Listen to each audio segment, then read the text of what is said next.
Hello IBS family, কেমন আছো সবাই? আশা করি ভালো আছেন। তো আমিও আছি, আল্লাহর রহমতে ভালো আছি।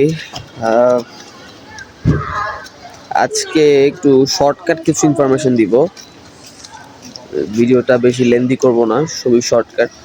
যে আইবিএস হচ্ছে একটা মনের রোগ। হ্যাঁ, আইবিএস হচ্ছে একটা মনের রোগ, মনের ব্যাধি। এটা কোনো পেটের রোগ না, এটা হচ্ছে মনের রোগ। হ্যাঁ, একদম স্ট্রেট অ্যান্সার। আইবিএস একটা মনোরোগ, এটা হচ্ছে একটা মনের ব্যাধি। এটা সাইকোলজিক্যাল ডিসঅর্ডার। খুবই শর্টকাট। আমাদের বডিতে এইচপি অ্যাক্সিস নামে একটা অ্যাক্সিস চলে। এই এইচপি অ্যাক্সিসের কাজ হচ্ছে, এটাকে বলা হয় হাইপোথ্যালামাস অ্যাক্সিস। এটার কাজ হচ্ছে যে আমাদের সেন্ট্রাল ব্রেন থেকে আমাদের যত অটোমেটিক কাজ হয় বডিতে, মানে অটোনোমাস যে নার্ভাস সিস্টেমটা, এটাকে এইচপি অ্যাক্সিস কি করে, সাসপেক্টেড করে আর কি। এইচপি অ্যাক্সিসের কাজ হচ্ছে যে আমাদের সেন্ট্রাল ব্রেইন থেকে গাট ব্রেইন এক ধরনের সিগন্যাল রিচ করে, যার ফলে হচ্ছে আমাদের খাবারটা হজম হয়। হ্যাঁ, তো এই সিগন্যালটা রিচ করার মধ্যে যখন প্রবলেম দেখা দেয়, তখন হচ্ছে আমাদের ভেগাস নার্ভটা উইক হয়ে যায়। ভেগাস নার্ভটা ওভার স্টিমুলেট হয়, মানে ওইটা যতটুকু স্টিমুলেট হওয়া দরকার এর থেকে বেশি স্টিমুলেট হয়।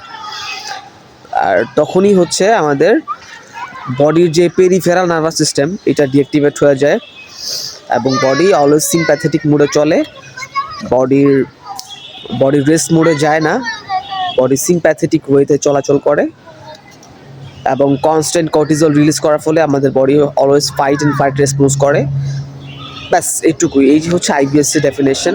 ইটস নট ইউর, এটা পেটের রিয়া না, এটা পেটের রিফ্লেক্স না, এটা স্টোমাকের প্রবলেম না, এটা হচ্ছে মনের ব্যাধি। যারা আইবিএস এর পেশেন্ট, আইবিএসটা বুঝেন না বা আইবিএসটা ভালো হচ্ছে না, কেন হচ্ছে না, আমাকে প্রশ্ন করতে পারেন ফোন করে। ডিসক্রিপশন বক্সে আমার নাম্বার দেওয়া থাকবে, 01751396760। এই নাম্বারে ফোন করবেন, সবটা বোঝাবো আইবিএস কীভাবে, কি কেন হয়, কীভাবে কী করতে হয় এবং ভালো হচ্ছে না কেন, আপনি এত ট্রিটমেন্ট করতেছেন কেন ভালো হচ্ছে না, ওইটারও ডেফিনেশন আছে আমার কাছে। ওইটা আমি এক্সপ্লেন করব। এবং লাস্ট অফ অল, আইবিএস ভালো হয়, এটা নিয়ে এত অরিউ ধরার কিছু নাই। এটা ভালো হচ্ছে, ভালো হয় এটা। সো সঠিক মেডিকেশন করলে এটা ভালো হওয়া সম্ভব। সো এটা মনের ব্যাধি, এটা আবার বলছি, এটা মনের রোগ, পেটের ব্যাধি না, এটা মনের ব্যাধি। এবং এটা থেকে যদি মুক্তি পেতেই চান, তাহলে আপনার মনোরোগের ট্রিটমেন্ট করতে হবে। হ্যাঁ, সো এই হচ্ছে শর্টকাট ইনফরমেশন। আমি সম্পূর্ণ সুস্থ, 7 বছর পেশেন্ট ছিলাম, আজকে প্রায় 3.5 বছর আমি 100% সুস্থ। আমি কীভাবে সুস্থ হয়েছি, আমার কীভাবে কী করতে পারছি বা আমার সুস্থ, এটা আমি আগে ভিডিওতে বলছি যে আমি কীভাবে সুস্থ। লাস্ট ভিডিওতে বলছি আমি যে আমি কত বছর আইবিএসে ভুগছি, কবে থেকে কী হয়েছে, এগুলা আমি লাস্ট ভিডিওতে বলছি। তো আজকে এত ভিডিওটা লেন্দি করবো না, শর্টকাট কথা হচ্ছে আইবিএস মনের রোগ, মনের ব্যাধি, এটা কোনো পেটের রোগ না। সো যারা আইবিএস এর পেশেন্ট, কন্ট্যাক্ট করতে পারেন, নাম্বার দেওয়া থাকবে ডিসক্রিপশন বক্সে, নাম্বারে কল করবেন, কথা বলবেন, ভালো হবেন। হ্যাঁ, অনেক পেশেন্ট দেখছি আমার ইয়েতে ভালো হয়েছে।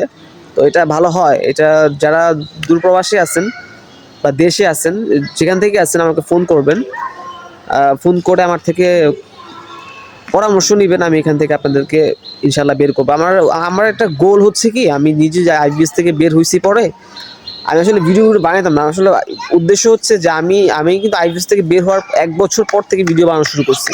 কারণ আমার মনে হয়েছে যে আমি যে বের হয়েছি, আমি 1 বছর দেখছি যে আমার কিরকমটাকে রিকারেন্স করছে কিনা, রিকারেন্স করে নাই। তো এটার পুরো ইয়েটা আমি জানি, কোডটা জানি যে এটা কীভাবে কী করতে হয়। তো অনেক মানুষ কষ্ট করে আইবিএস এর রোগ নিয়ে, অনেক কষ্ট করে। তো আমি চাই না যে মানুষজন কষ্ট পাক, তো এই জন্য ভিডিও করা আর কি। যারা আমার ভিডিও দেখবেন, বিশ্বাস করতে পারবেন, বিশ্বাসযোগ্যতা থাকবে। এবং আমার ভিডিওতে যদি একটু মনে হয় যে অন্যরকম কিছু বলি আমি, বা সবার থেকে একটু আলাদা কথা বলি, কারণ আমি জানি রোগটা কী, রোগটা কেন হয় এবং রোগটার পেছনে মেইন রিজন কী। তো এই কোডটা জানি তো আমি, তাই হচ্ছে আমি কনফিডেন্টলি বলতে পারি। আপনার আইবিএস থাকলে ল্যাক অফ কনফিডেন্স হবে, আপনার কনফিডেন্স প্রচুর ল্যাক করবে, এটা একটা আইবিএস এর সিমটমস। আপনার সূচিবায়ু রোগ হবে, আপনার অবসেসিভ যেটাকে বলা হয় ওসিডি, আপনার মেজর ডিপ্রেসিভ ডিসঅর্ডার হবে যেটাকে বলা হয় এমডিডি। সো আমি জানি আসলে ব্যাপারটা, এই জন্যই কথা বলি আর কি। সো যাই হোক, ভিডিওটা বড়ই হয়ে যাচ্ছে। সো যারা আইবিএস এর পেশেন্ট কন্ট্যাক্ট করেন, নাম্বার দেওয়া আছে ডিসক্রিপশন বক্সে, কন্ট্যাক্ট করে পরামর্শ নেন। হ্যাঁ, সো ভালো থাকবেন সবাই। Keep fight with IBS, IBS এর কাছে হারবেন না। Keep fight with IBS. That's all for today. ধন্যবাদ সবাইকে।